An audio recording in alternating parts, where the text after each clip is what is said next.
Hi friends, நம்ம எல்லாரும் வாழ்க்கையில் சந்தோஷமாக நிம்மதியாக வாழணுன்றதுக்காக வேண்டி சின்ன வயசுலேருந்தே ரொம்ப கஷ்டப்பட்டு படித்து ஒரு தொழில் எடுத்துக்கிறோங்க.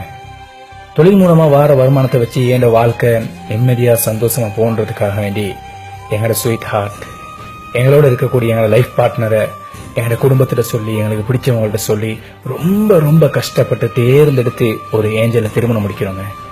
ஆனால் ரொம்ப பேரை பார்த்தா திருமணம் முடிச்சதுக்கு அப்புறமும் மொபைல்ல வேறொரு பெண்ணோட தொடர்புல இருக்காங்க, அது பெண்ணாக இருந்தா வேறொரு ஆணோட தொடர்புல இருக்காங்க. இப்படி நிறைய பேர் திருமணம் முடிச்சதுக்கு அப்புறம் தாண்ட மனைவி அழகா விளங்காம, தாண்ட கணவன் அழகா விளங்காம ரொம்ப முறை தவறி போய்கிட்டு இருக்காங்க. அது ஏன்னு சொன்னா, இதே பிரச்சனையில சிக்கி தவிச்ச ஒரு மனுஷர் புத்தி ஞானம் அனுபவம் உள்ள ஒரு மார்க்க மேதைகிட்ட ஒரு ஞானிக்கிட்ட அவரோட பிரச்சனையை முறை வச்சாருங்க. அந்த கதையை தான் நான் உங்களுக்கு இப்ப சொல்ல போறேன்.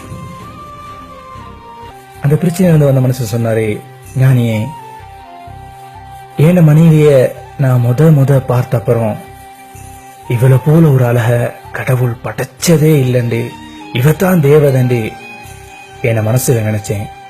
ஆனா அதே பெண்ண எனக்காக நிச்சயித்த பொழுது, இவதான் என் மனைவின்னு தேர்ந்தெடுக்கப்பட்டு திருமணம் பேசப்பட்ட பொழுது நிச்சயதார்த்தத்துல அவளை போல அதிகமான பெண்கள், அழகான பெண்களை கண்டேன். அதுக்கப்புறம் திருமணம் முடிச்சது பின்னால அவளை விட அழகான பல பெண்களை கண்டேன். திருமணம் முடிச்சு பல வருடங்களுக்கு பின்னால மற்ற பெண்கள் அனைவரும் எனது மனைவியை விட ரொம்ப ரொம்ப அழகா தெரிஞ்சாங்க.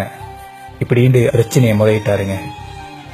அந்த நேரத்துல ஞானி பதில் சொன்னாரு, இதை விட உனக்கு ஒரு கசப்பான ஒரு விஷயத்தை நான் சொல்லட்டுமா அப்படின்ட்டு ஞானி சொன்னாரு, உலகத்துல உள்ள அனைத்து பெண்களையுமே உனக்கு திருமணம் முடிச்சு தந்தாலும் அவங்க எல்லாருமே விட உனக்கு இந்த ரோட்ல போற தெரு நாய் அழகா விளங்கும்னு சொன்னாரு. அப்படின்னு சொல்லிட்டு ஞானி சொன்னாரு, ஏன்னா பிரச்சனை மனைவிடத்திலேயோ மனைவிட அழகுலயோ இல்ல, உன்னோட உள்ளத்துல இருக்குது. ஏன்னா கடவுள் ஒவ்வொரு மனுஷனுக்கும் பேராசை மிக்க உள்ளமும் மதிமயங்கும் பார்வையையும் வச்சிருக்காரு. அதனால மனுஷன் அப்படியே தான் இருப்பான்.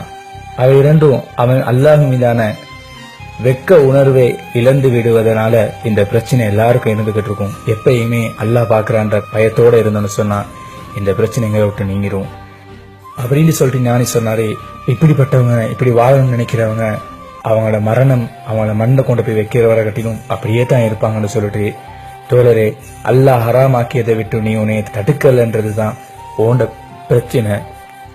தோழரே, அல்லாஹ் உனக்கு ஹராமாக்கியதை விட்டு நீ உன்னைய தடுத்து கொள்ளல என்பதுதான் உன்னோட பிரச்சனை ஞானி சொன்னாரு.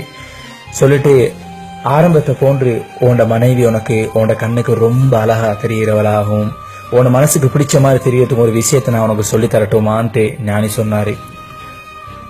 நீ உன்னோட பார்வையை தாழ்த்திக்கொள். உன்னோட மனைவி கிட்ட ஒன்றை வெறுத்தா நீ விரும்பக்கூடிய இன்னொன்று இருக்கும், அதை நேசித்துக்கொள். இருப்பதை கொண்டு உன மனச பொருந்து கொள்ளக்கூடிய மனசாக ஆக்கிக்கொள். சுயநலவாதியாக இருந்திடாத. ஒரு சின்ன விஷயத்திலையும் உன்னோட அன்பை, கவலையை, துக்கத்தை உன்னோட மனைவி கிட்ட ஷேர் பண்ணிக்கோ, பேசிக்கோ. இப்படி எல்லாம் செஞ்சு வந்தேன்னு சொன்னா உன்னோட மனசுல இருக்கக்கூடிய அந்த அசட்டு தன்மை போயிடும்னு ஞானி சொன்னாரு. இன்னும் ஞானி சொன்னாரு, உன்னோட மனைவி விஷயத்துல உன்னோட இன்பத்தை மட்டும் நினைக்கக்கூடியவனா சுயநலவாதியாக நடந்திடாத.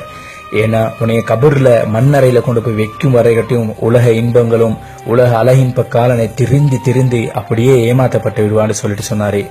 உனது மனைவியை மட்டும் உனது கண்ணுக்கு அழகாக்குவதற்காக வேண்டி உன்னோட இரவு நேரத்துல அல்லாஹ் இடத்துல நீ பிரார்த்தனை செய். ஏன்னா மற்ற பெண்களுக்கு ஆண்களை பார்க்க கூடாதுன்றது ஒன்னாவது இஸ்லாம் சொல்லல.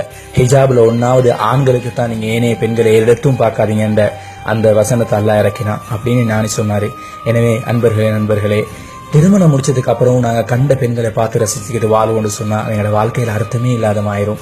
எங்களோட ஸ்வீட் ஹார்ட், எங்களோட ஸ்வீட் ட்ரீம், எங்களுக்காக வேண்டி வந்த மனைவி எங்களுக்கு மாத்திரம் இருக்கணும். அவங்கள விட்டுட்டு நாங்களும் இன்னத்துறை பார்க்கணும்னு சொன்னா எங்களோட மனைவியும் இன்னத்துறை பார்க்கறாங்க.